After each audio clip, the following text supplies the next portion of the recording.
This is the first time I have posted on this sub, and I really hope my experience fits here. My story begins back when I was a freshman in college. I started college earlier than most people do. I had just turned 17, and it was my first time moving away from home, so I suppose I was still a bit naive to the world. I was much more trusting and didn't catch on to red flags the way I do now. About a month into classes, I met a guy named Luke at some random party. He was 26, unemployed, and I later found out he didn't even go to my university. He'd just been crashing on the couch of one of his friends who did. He would basically just spend his time going to parties, getting drunk, doing drugs, and hanging out with the college kids, who were mostly all in their teens. In my 17-year-old mind, nothing was off about this. I know, I was an idiot. I only saw him as the cool older guy who was able to buy us alcohol, which he did all the time. I thought he was really attractive, and so did my friends, so I was pretty pleased with myself when he asked for my number at the party that night.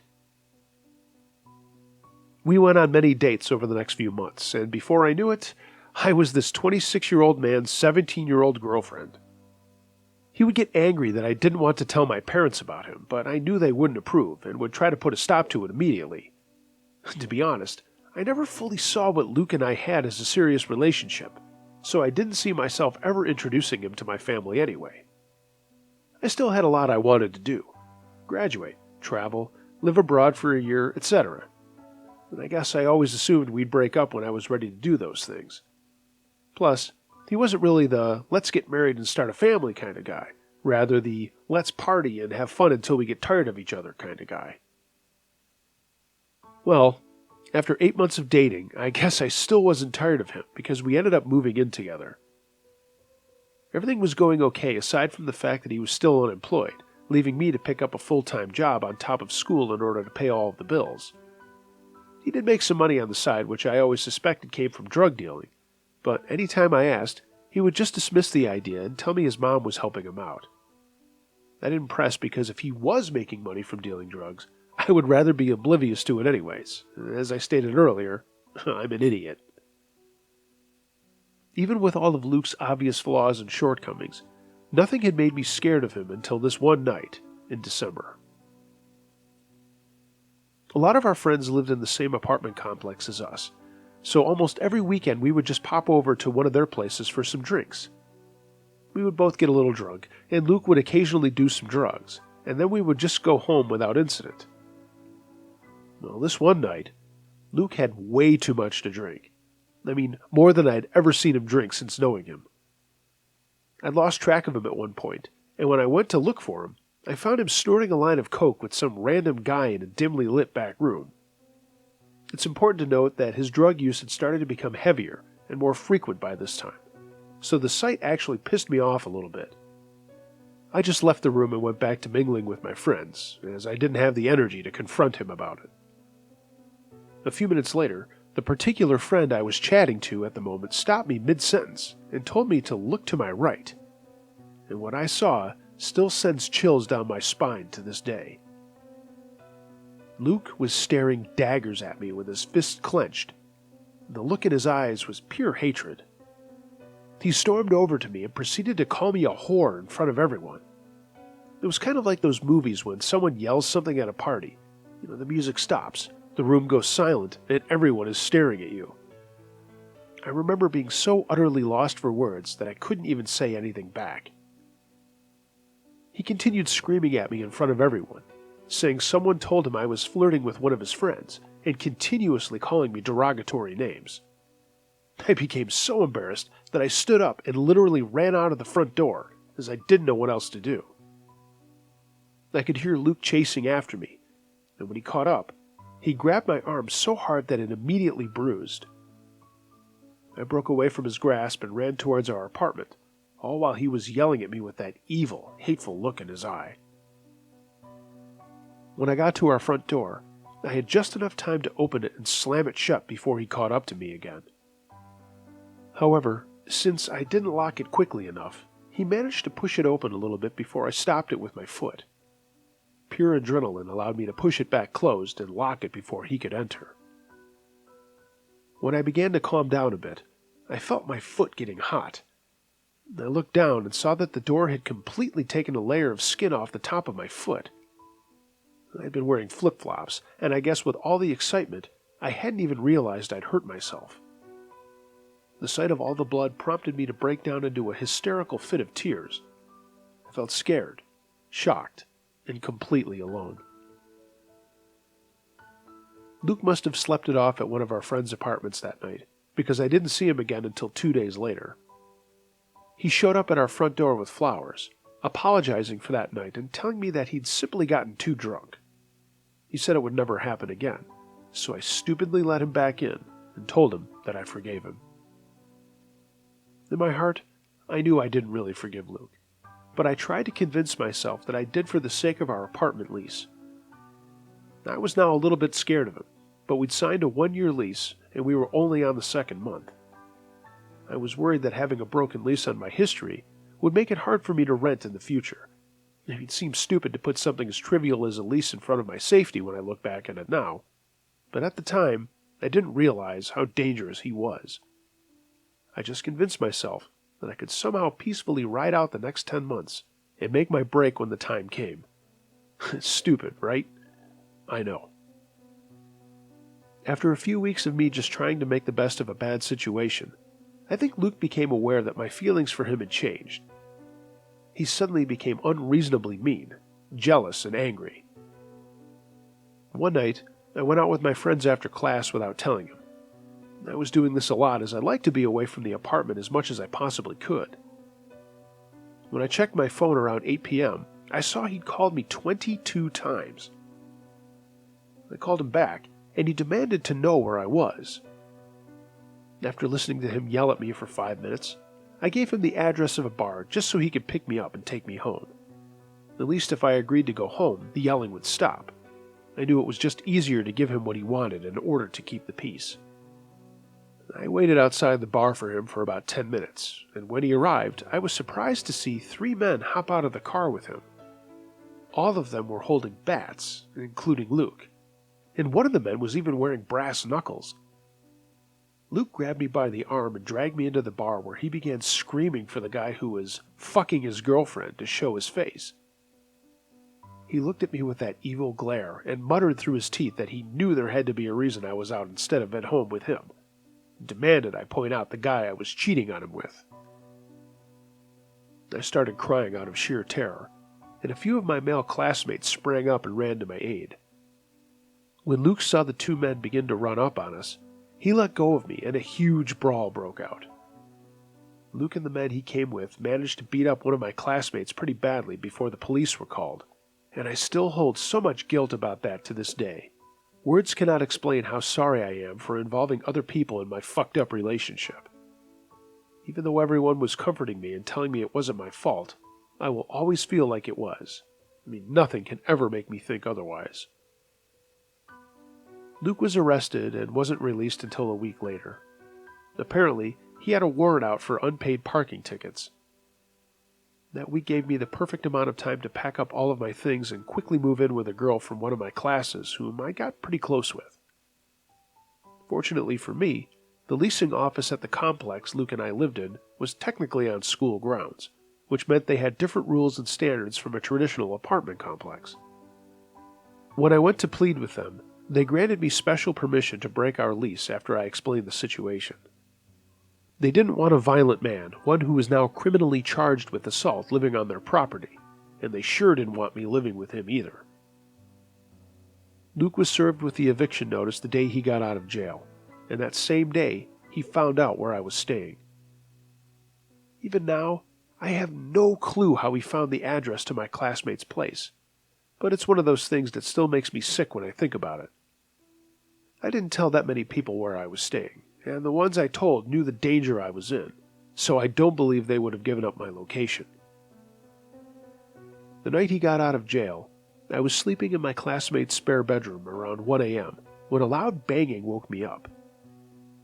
I groggily went into the living room where my friend was already standing, looking through the peephole of her front door. My heart sank when I saw her whisper, "I think it's Luke."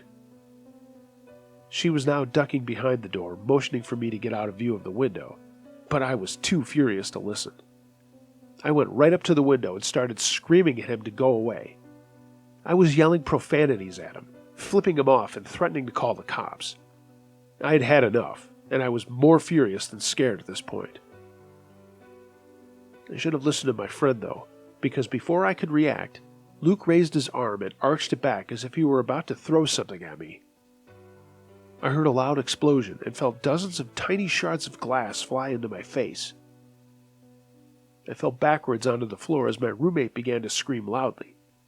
I didn't realize it immediately, but Luke had thrown a brick through the living room window, and it had shattered all over my face. I remember seeing Luke run away out of the corner of my eye, and I remember the police showing up, but I don't remember much else after that. Aside from a handful of cuts on my face, I was fine physically. I think it was more so the mental damage that really did a number on me. That following week, I wrote my friend a check for the damages to her window, withdrew from school, and moved back to my parents' house.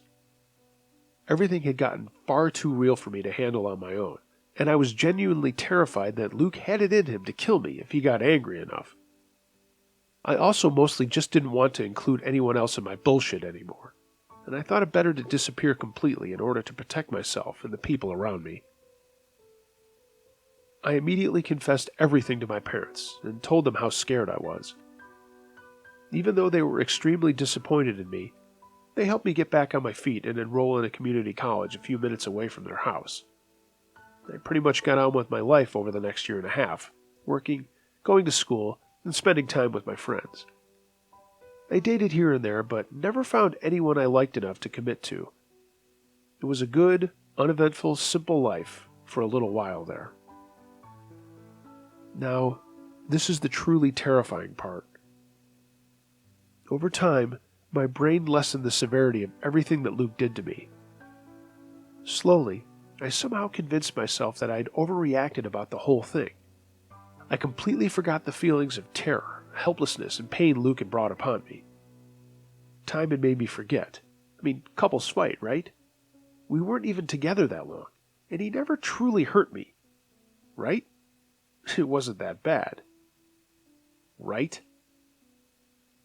This rationale was probably the culprit behind what I did next. Nearly 2 years after I had last seen him, Luke called me from a random number out of the blue one day. I was surprised to hear his voice and thought about hanging up, but the curiosity of wanting to know what he wanted kept me from doing so. He told me he had went to rehab and that he was sober now. He told me he was making amends to everyone he'd hurt in his life, and that I was on the top of his list. He asked if I wanted to get together for a coffee so he could properly apologize, and I told him I'd think about it, and he said that would be fine. 2 weeks later, I found myself driving to my old college town to have coffee with Luke. I came to the conclusion that closure would be good for not only him, but for me too. There were a lot of things I realized I wanted to say to him. I wanted to tell him how he'd hurt me, how many times he embarrassed me, and how I'd felt he'd taken advantage of me. I wanted to tell him that a 26-year-old had no business dating a 17-year-old in the first place, and that I see how wrong the whole thing was now. When I eventually pulled up to the coffee place he'd suggested, I saw him standing outside waiting. The first thing I noticed was that it did indeed look like he'd gotten sober. He was in much better shape, he was dressed quite nicely, and he looked very put together and well kept. When I got out of the car, he gave me a hug and thanked me for taking the time to meet up with him. I was surprised when he offered to pay for our coffee, as that was not the Luke I remembered, but I gladly accepted. At first it was a little awkward, but we slowly got into the swing of things as if we hadn't been estranged for the last 2 years. And as I stated earlier, the brain is a powerful thing. Looking at him and seeing how well he was doing made me forget all of the bad things, even more than I'd already forgotten. He looked so good and was being so pleasant that I never even got to tell him all the things I'd planned to. We were enjoying our reunion so much that I stupidly agreed to go back to his place to continue it, and I will be 100% honest with you guys. I agreed to go back to his place with one intention, that intention being sex. It had been a while since I'd been intimate with a guy, so I guess in a way I was craving it. Luke was a familiar face and familiar body, and seeing that he was normal now made me feel like it wasn't the worst idea in the world. I was caught up in the moment, and I really didn't have any excuse for my poor choice. I was wrong. I was stupid, and I never should have put myself in that position with a man I knew had violent tendencies. Well, we did go back to his place, and we did have sex. It was fine. I mean, nothing crazy happened, and the next morning I woke up around 8 a.m. ready to drive home. As Luke walked me to my car and gave me a hug goodbye, he whispered, "Don't die, bitch," into my ear. I remember laughing it off and trying to act like I didn't have this giant chill radiating throughout my entire body. He smiled and walked away as I got into my car, wondering why the fuck he just said that to me. Fair warning, this story is about to get a little bit graphic. About 30 minutes into my car ride, I started to feel a slight ache in my pelvic region. By the time I made it to my parents' house, the ache had grown into an excruciating pain. It literally felt like someone was holding a match up to my vagina while simultaneously cutting it with a knife. When I got out of my car, I looked at my seat and saw that it was covered in blood. I looked down at my pants and saw that they were covered in blood as well, and it took me a couple of moments to realize that the blood was coming from my vagina. I wasn't on my period, and the pain I was experiencing made it obvious that something was very, very wrong. I felt like I was about to faint, so I texted my mom to come outside since I didn't think I'd even be able to make it to the front door. When she came out and saw me kneeled over with my car seat, pants all bloody, she immediately told me to get into the car. She helped me to the passenger seat and drove me to the emergency room in record time. She was trying to get me to explain what had happened on the way, but I was in far too much pain to talk. On top of that, I did not want to tell her that I'd gone to see Luke, because her and my dad would never have forgiven me. To this day, they still don't know that I went to see him. The doctor did a couple of tests on me and came to the conclusion that I had a very severe urinary tract infection. He asked me in front of my mom if I'd been wearing tight pants or recently had sex. I denied that I'd recently had sex, but I told him I wear tight pants all the time, to which he replied that must have been the cause, and to start wearing loose pants. He gave me some antibiotics, told me to refrain from drinking and eating certain things for a few weeks, and sent my mother and I on our merry way. I'd never had a UTI before that day, but they were about to become a very frequent occurrence in my life. Ever since that day, up until I was about 27, I had about 30 to 35 UTIs a year. No, that is unfortunately not an exaggeration. I had to completely cut out caffeine and alcohol and switch to only drinking water for years, as one sip of soda or coffee would bring on that lighter knife feeling I described earlier. My UTI started to rule my life, and it was very hard for me to hold a job because I could never tell when one was going to plague me. It was also extremely hard for me to date because having sex now felt like someone was rubbing sandpaper throughout my vaginal walls. Sometimes I would find myself too broke to go to the doctor that I would just let the UTIs go, leading them to turn into kidney infections. It was all just as strenuous on my finances as it was on my health. I went to dozens of doctors, and the only explanation I ever got was that some women are just prone to UTIs more than others. I got many STD tests, and any kind of test you can possibly think of, but everything was always coming back normal. I eventually gave up trying to find out what was causing the UTIs and just dealt with it. I began to know my body and could usually prevent them before they got to the excruciating point. If I had sex or a beverage with a lot of caffeine and felt one coming on, I would stop everything I was doing, drink as much water as my body would handle, and it would take a couple of hours, but the pain would go away and I could continue on with my day. I also took to the water method because I was beginning to think about disgusting amounts of antibiotics I was taking. Not only that, but they were beginning not to work anyway. I always knew immediately that Luke was responsible for my health issues, but shame and embarrassment forced me to keep it to myself for the longest time. That night that Luke and I had sex, He told me he was going to get some lube. He told me I was dry, even though I didn't really feel like I was. But I let him do it anyway. He came back a few moments later, and the condom was covered in what I thought to be lube, but now I know it was something else. Not only did it not feel like lube, but it dried me up almost instantly. I don't know what it was, but I know he intentionally put something on there that was incredibly toxic to my body. I don't have proof, but the "don't die, bitch" comment is really all the proof I need. Did he not think it was going to hurt me as badly as it did? I don't know. Did he think it was going to kill me?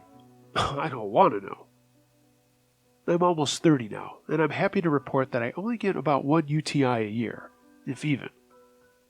I don't remember exactly when the UTI stopped, but one day they just did. I finally felt like a normal, functioning human being again.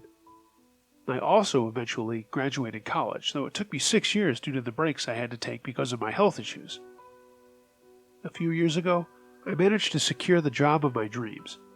I changed my number the week after my last encounter with Luke, moved states a couple of times, and have not spoken or heard from him in almost 10 years. Even though things are better now, I obviously have a lot of regrets. I regret not being honest with the doctor that day so that he could have done some tests and found out what the substance Luke put on the condom was. If I was honest with the people in my life, maybe we could have gotten to the bottom of it and charged him with something. I regret meeting up with him that last time, but all I could say was that I was young and dumb. I definitely learned my lesson, and I am now the most cautious person you will probably ever come across. For anyone hearing this, especially women, always believe someone when they show you who they are. It took me a long time to realize that I put myself through a potentially deadly situation, and I'm ashamed that I could have been so stupid. I still have a lot of self-deprecating moments where I tell myself I deserved everything I went through because I allowed it to happen. But the truth is that no one deserves to be physically harmed. I knew I was making bad choices, that I wasn't blind to all the red flags Luke was showing. But I'm only human at the end of the day. We all make mistakes. Take care of yourselves, everyone.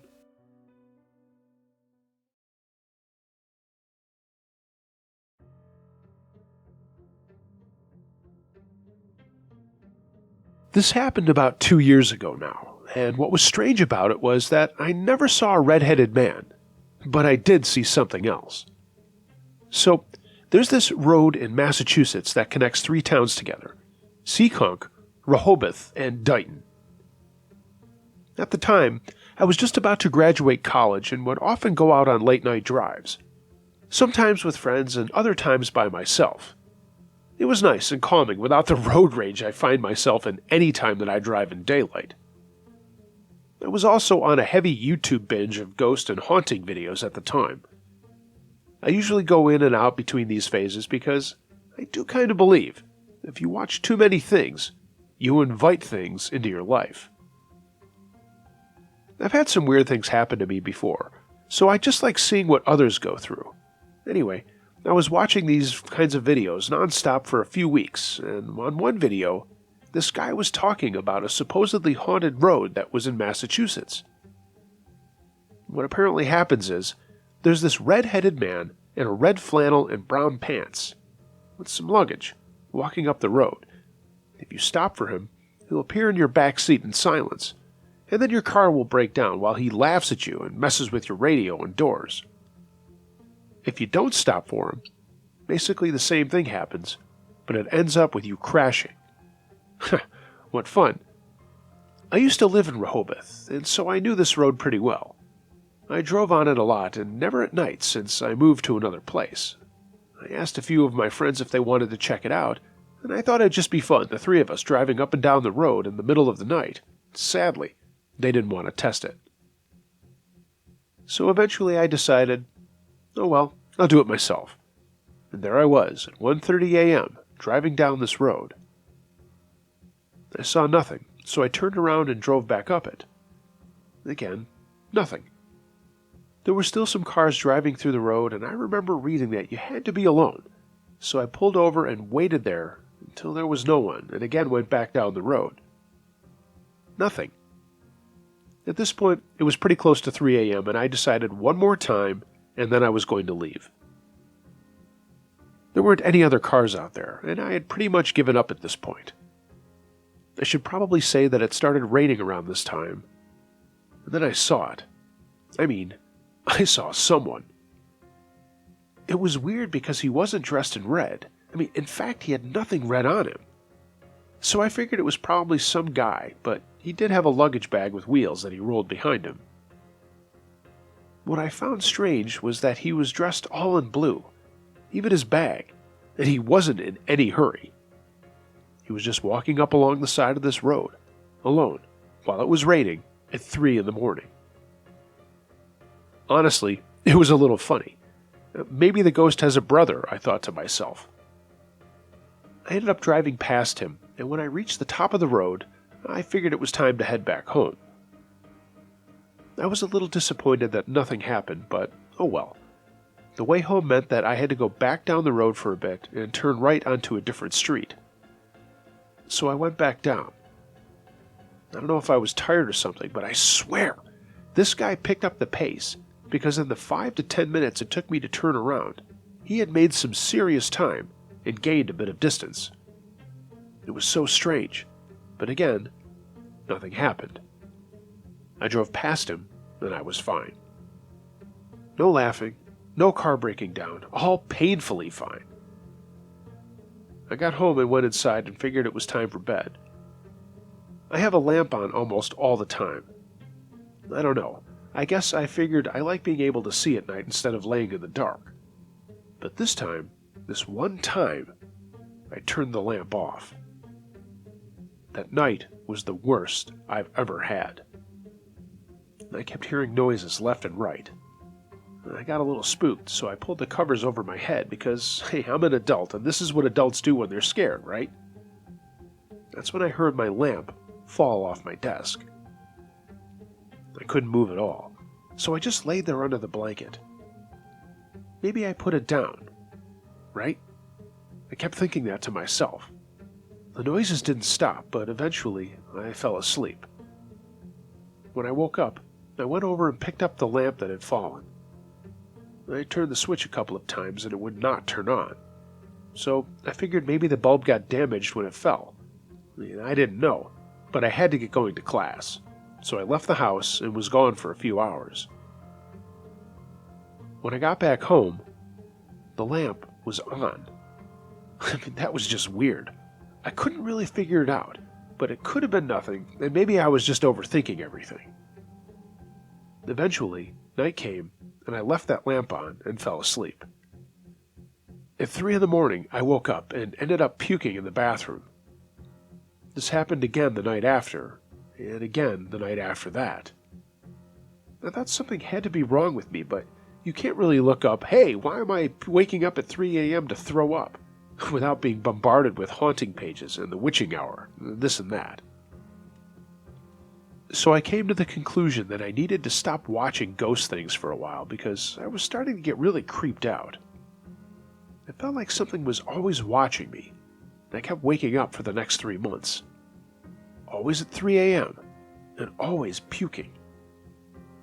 Eventually, it stopped, and I have never turned my lamp off again or went down that road.